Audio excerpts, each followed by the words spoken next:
Hello, good morning and welcome to the United Stand. I'm joined by Ben Foster again. How you doing, Ben? I'm good, thanks, mate. You? Yeah, we're going to talk about goalkeepers this morning. We're going to talk about David De Gea, but we're also going to talk about Dalot and a few other bits. Yep. Impressive result for Man United against West Ham.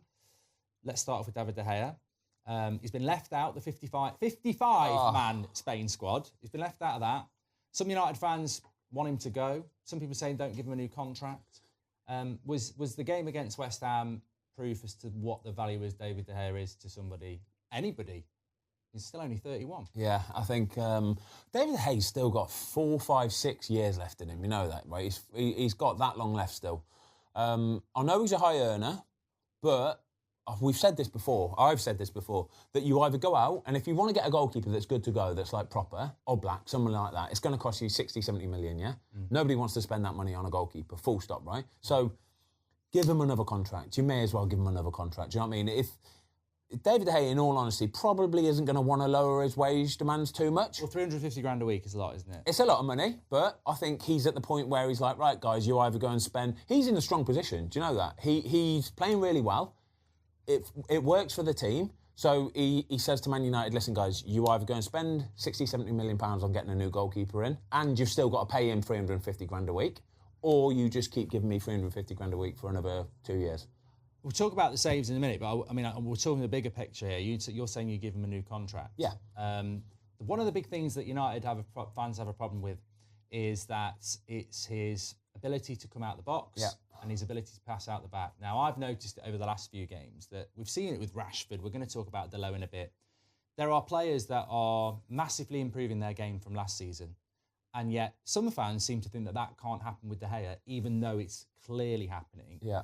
How does David De Gea go from a goalkeeper that's really nervous on the ball and doesn't come out of his box to a goalkeeper who, even just yesterday, and I've seen him do it loads, but all over the top, Maguire's in trouble. I'm like, oh, here we go. And then De Gea comes from nowhere, boots it out, and then under pressure from West Ham a few times, just takes it, looks, knocks it into Luke Shaw. And it's the sort of pass where he's knocking a pass to Luke Shaw who's got a bit of pressure, but he knows that Luke Shaw's got time to take the... And he can deal with it, yeah. Yeah, and that's completely different. It's about players being on the same page. So as long as everybody knows what David De Gea is going to be doing, and there's going to be certain balls he's not going to be coming out for that other goalies might. Nick Pope, for the size world class.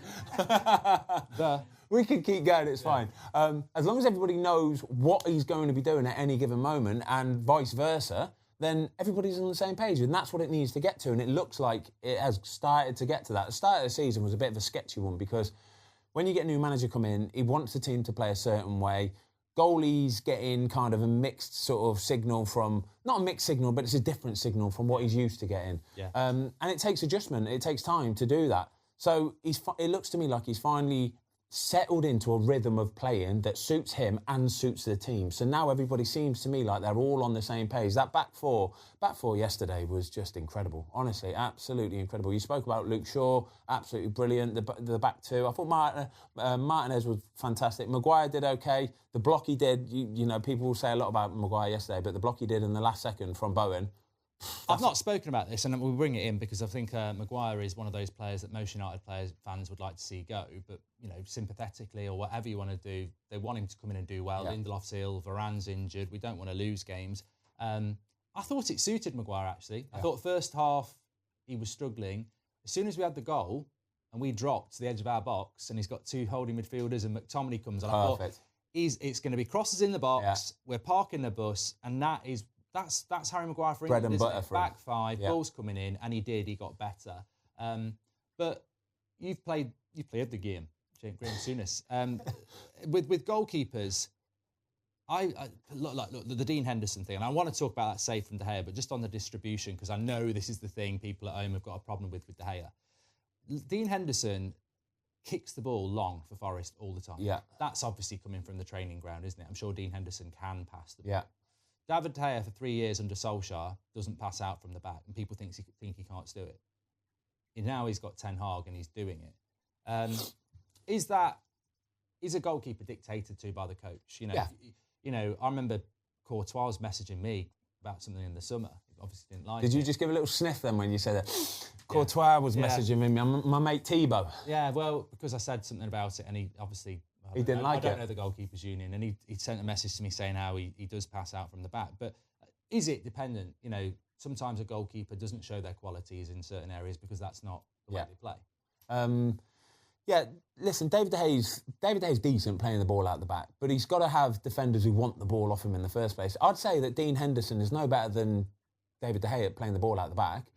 Dean Henderson's probably better at kicking it long and launching it the length of the pitch, but I'd say from playing the ball back to him, it's all about composure and about being comfortable with the ball at your feet. And then once you get the ball at your feet, showing that calmness, and then players feeding off that and moving out into space so that they can receive the ball.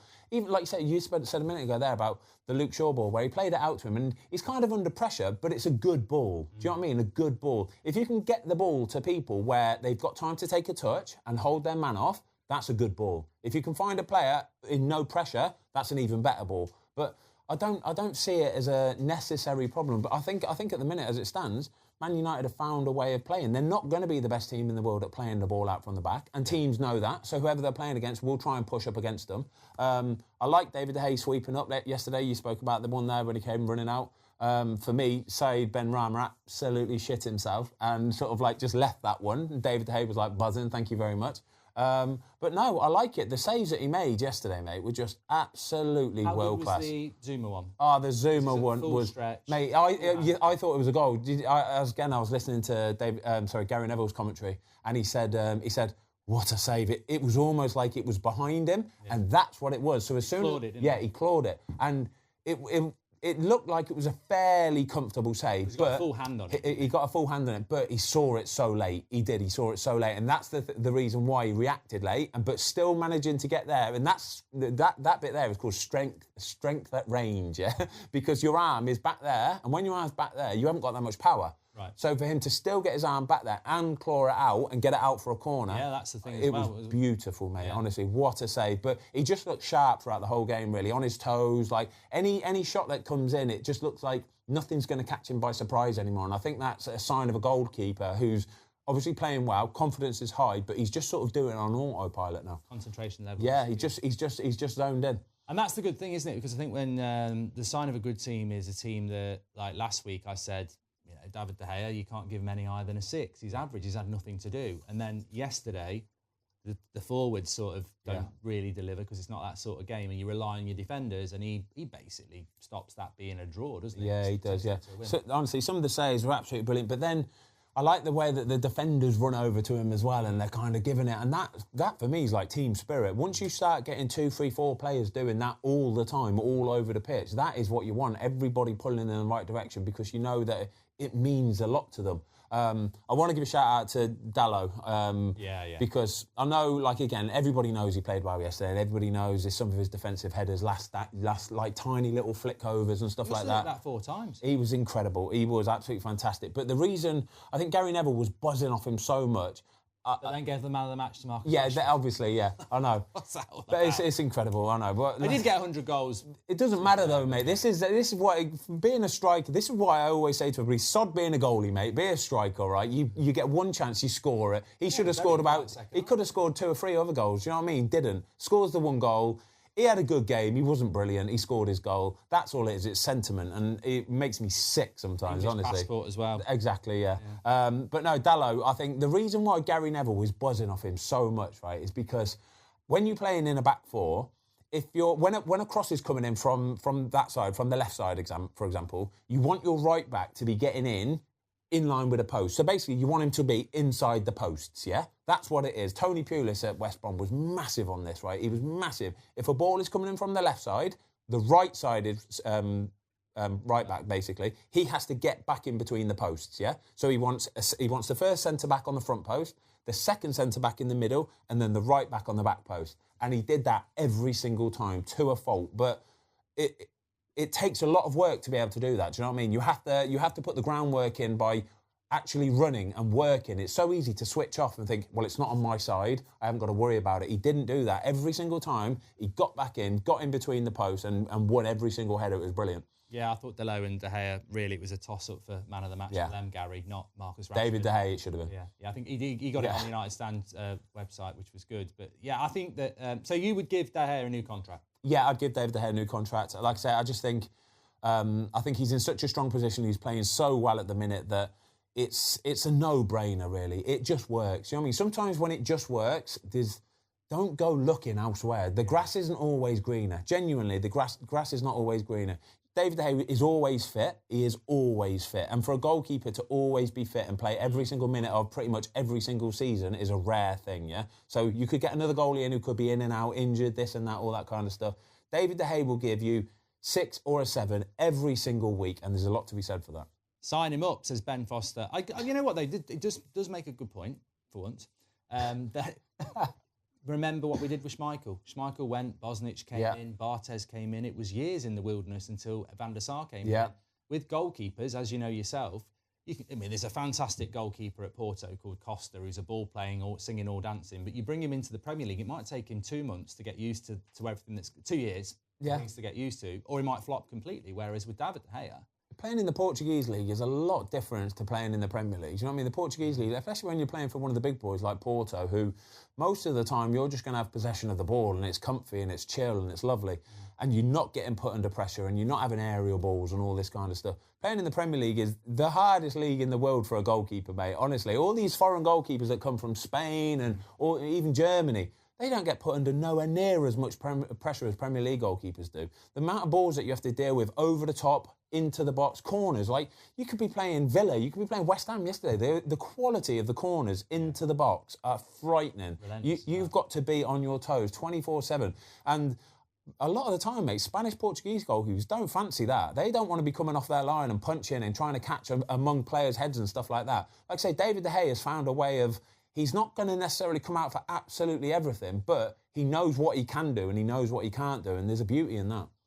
So what would you do if you, as Manchester United, because they are going to have to... Do you bring Dean Henderson back next summer? Do you bring a young goalkeeper in to work alongside De Gea? Or do you bring in a competitive goalkeeper like a Costa? Or do you bring a Ben Foster in just to be there for a couple of years? Mate, you want somebody who's David De Gea is going to get on well with. Like Romero. There's a reason why Romero was at United for so long. He's a good goalkeeper, for one. He's never going to be a first choice, play every week kind of goalkeeper. Yeah. But the connection he's got with David De Gea, the bond that they had, the friendship, is the most important thing. You spend a lot of time together, don't exactly. You spend so how would that have worked, actually, just because people are interested in this?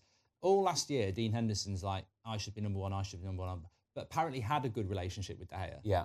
Would De Gea, is that, because you spend a lot of time together, would you be thinking, why are you always gobbing off about you should be Man United number exactly one? That. It causes little divisions. It does. And you know it deep down. David De Gea will know it deep down that Dean Henderson wants to play.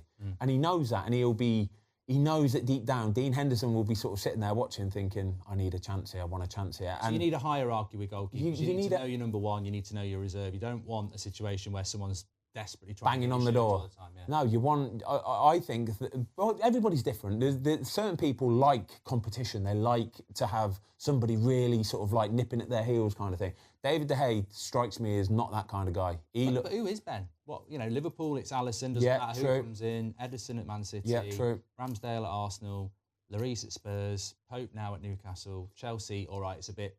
But that's unstable, isn't it? Yeah. Kepa and Mendy. It is, yeah, and I don't like it. I don't like it. It's almost like you need to have a clear-cut number one, and number two is happy with where he is and what he is. And like it say, it's you don't necessarily want the young, hungry one there as number two, because you know that they want to play. Yeah. They want to get in the team. Romero, like I was saying about a minute ago there, when he's sitting on the bench on a Saturday afternoon, I know that he would have been there going, yes, get in there, David De Gea. Love that all day long. And he's got his back and he's his best mate and they go out for dinner and all that kind of stuff. There's so much to be said about that. It's like the Scott Carson thing at Man City. Yeah. The reason why Scott Carson has been at Man City for so long is because him and Ederson are like bezies, mate. They are best mates. You need that guy as a goalkeeper because it's a different department to being an outfield player. It really is. It is interesting. We'll have to see how that develops, but it sounds like we'd be better off getting somebody who's a little bit older, who's just happy to come in and do a good job. I would say, to be honest with you, that Dean Henderson's probably burnt enough bridges at Man United already that he probably won't want to go back there, to be honest with you, because he wants to go and play first-team football, and damn right as well. He's proven in the Premier League that he's a Premier League goalie. He can play in the Premier League, so he needs to go and play. Bottom half. He needs to go and play. Relegation. Dickhead. What a dickhead. But yeah, he does. So he's best off just being out there. But he needs to go and play first team football. What you do for a backup goalkeeper, I don't know. Whether Ten Hag will want to get maybe a Dutch goalie in because you've got to think, even in training, it's important. If Ten Hag can get in a Dutch goalkeeper who's so comfortable with the ball at his feet, a Spanish, Portuguese goalie that's so comfortable, it improves training. It does. Like, I remember a few years ago, this is a random story, but I remember Man United and Chelsea wanting to sign Tom Huddleston, because he... Got him now. I know you have, because he was so technically gifted and good at passing and playing the ball that he would have just raised the standard in training. They wanted to sign him because he would have raised the standard in training every single day. Not necessarily to be there on a Saturday afternoon, but people would see it in the week and go, yeah, I love that. I'm all over that. You could get me in because I'll raise the banter in the dressing room. But banter, shanter, you'll be raising nothing in that. No He's in the Dean Henderson fan club. I've upset him now. Yeah, we'll have to see how that goes because Ten Hag could just go and say, I want an elite ball-playing goalkeeper, which, De Gea is good, but he's never that. We'll have to see. Just to wrap it up then, top 4 race is getting really interesting now. I said after the Everton game, United are back and we took 8 points from 12. Yeah. Really, I thought we took 10, but we drew at Chelsea, beat Spurs, drew with Newcastle, beat West Ham. All good, grafted results, all different types of results. I did say yesterday, it surprised me a little bit how United played against West Ham. It was literally 50-50 possession, more or less. You think about Spurs, suffocate them, high press. Spurs better team than West Ham. And then against West Ham, we did sit off. We did counter-attack a lot. I don't know whether that's because we're tired, playing a lot of games. West Ham are a good team, West Ham are a good team. West Ham are a good team.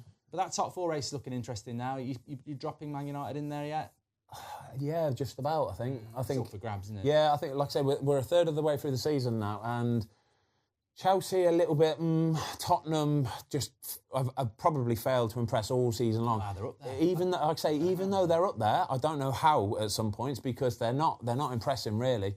Man United seems Liverpool losing again. Liverpool seems miles off it, mate. Honestly, they seem miles off it. I don't think they're going to get top 4. So I think the fact that Liverpool keep losing and keep dropping off means that there is probably 1 or 2 spaces viable for that top 4 now, where obviously everybody knows it's going to be Arsenal, Man City. Yeah. But there's probably 3 or 4 teams now looking likely for that top 4. But Man United, I just think they just seem to have found a way of playing. They really have. And like I say, if they can beat the big teams like the Chelsea, like the Tottenhams, like the Arsenals, and then grind out victories against the tougher teams like Everton, like West Ham, that's a good sign. I think it's going to be really interesting in January, how far ahead we are in January, because I think Chelsea are going to spend. We know Newcastle have got money. Liverpool might have to spend. And then if United don't spend, there's still a long way to go, isn't there, January till May? I think if Man U keep winning between now and the break for the World Cup, it will force the owners to buy a big boy striker. Yeah. It will force them to dip their hands into their pockets. If you're in that position, exactly, it's different than we might get to that position if we buy. If you're in that position and you let it go, what can you imagine? Yeah. Glazers out is going to be in full force if that happens. Wow. Well, it is a worry because Chelsea will spend, Liverpool probably will spend, Newcastle will spend, and if we're sat in top 4 and we go, we're not doing anything, and then it falls apart, that's the danger, isn't it? Yeah, it's not great. Pleasure as always, Ben. Cheers, mate. You'll have pleased people there. David De Gea, new contract. Get in the chat. Be interesting to read some of that. And 350 grand a week. Woo! It was worth it yesterday. Bloody right. How much is the Premier League 3 points worth, do you think, across the season? It's got to be worth. Yeah, he earns his money, mate. Fair dues. De Gea, you're the man, mate. Well done. Wonder how much it is worth a Premier League win. There will be a value on 3 points. Yeah, probably. You can boil it down. Yeah. There you go. There's one for the boffins. Thanks, everyone, for watching. Big shout out to Ben. Speak to you all in a minute. Don't forget the football fill-in on Ben's channel as well.